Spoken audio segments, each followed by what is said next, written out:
Hey, I'm Greg Stone, and welcome to Red Catfish. 10 artists who hated their biggest hit. Radiohead Creep. Where else to start but one of the most famous examples? Creep was Radiohead's breakout hit from their first album, Pablo Honey, giving them a huge audience via MTV, which they exploited to the full on the follow-up, The Bends. Unfortunately, they hated it, saying it was crap, and the band regretted recording the radio-friendly alternative lyric of "So Very Special," viewing themselves as sellouts. It was dropped from their live set for years, and when one audience member requested it, they were told to "F off. We're tired of it." Madonna, Like a Virgin. Don't expect Madonna to be belting out Like a Virgin anytime soon.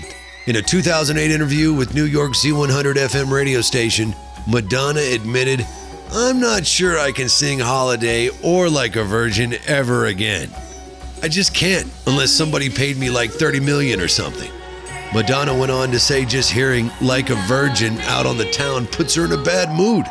For some reason, people think that when you go to a restaurant or you're going shopping, that you want to hear one of your own songs. It's usually Like a Virgin, and that's the one I don't want to hear.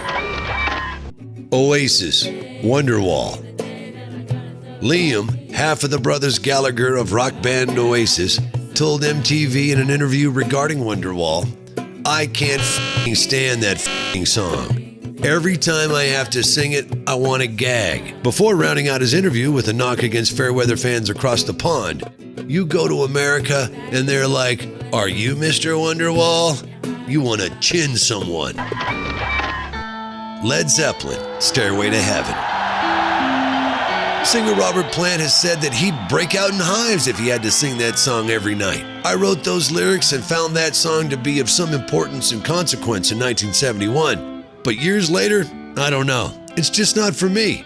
He also described it as that bloody wedding song. It's rumored that the cause of his ill feeling toward the song also stems from the gargantuan solos that Jimmy Page put in during the end section of the song. "All that glitters is gold, and she's buying the stairway to heaven." Metallica, Enter Sandman. "We play Enter Sandman first to get the thing out of the way," frontman James Hetfield once said, gleefully remarking on the pleasures of forcing casual fans to sit through the rest of the set after hearing the big so-called finale number up front. You gotta use it against them, you know? Conclusion? Hetfield doesn't like casual fans. The Beatles, Let It Be. To be clear, not all of the Beatles hated Let It Be, just John Lennon.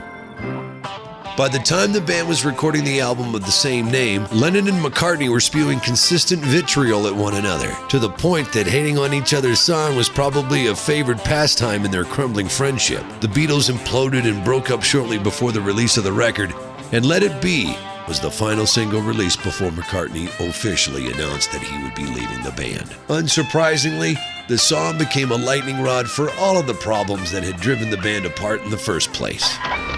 Coldplay, Speed of Sound.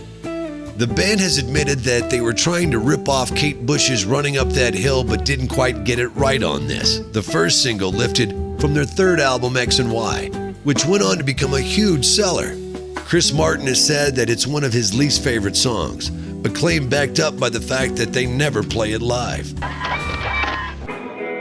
Frank Sinatra, Strangers in the Night. Old Blue Eyes never held back about this song, a 1966 ballad that was variously described by him as a piece of shit and the worst song I have ever heard. It was, however, a huge early hit for him, which meant that he occasionally had to perform it live, usually through gritted teeth. During at least one show, he could be seen mouthing, "I hate that song" during the bows. Always a professional, old Frank. Guns N' Roses, Sweet Child O' Mine. Sweet Child O' Mine might have the most unforgettable guitar riff of all time. It's certainly the song, along with the rest of 1987's Appetite for Destruction, that is considered the high water mark for 80s hair metal. However, Guns guitarist Slash has called the tune a fluke, a silly result of a moment when the band was just horsing around, making funny faces and jamming on their instruments. Frontman Axl Rose ended up loving the song, which meant that it went on the album and became a smash hit. Slash has come around to Sweet Child of Mine over the years, perhaps due to the way it's inspired a million rock star wannabes in the Guitar Hero video game. For a long time, though, the guitarist wasn't a fan. "I hated this song because it was so stupid at first," he once said, referring to the tune's jokey roots. "I hated that guitar part." Queen, Don't Stop Me Now.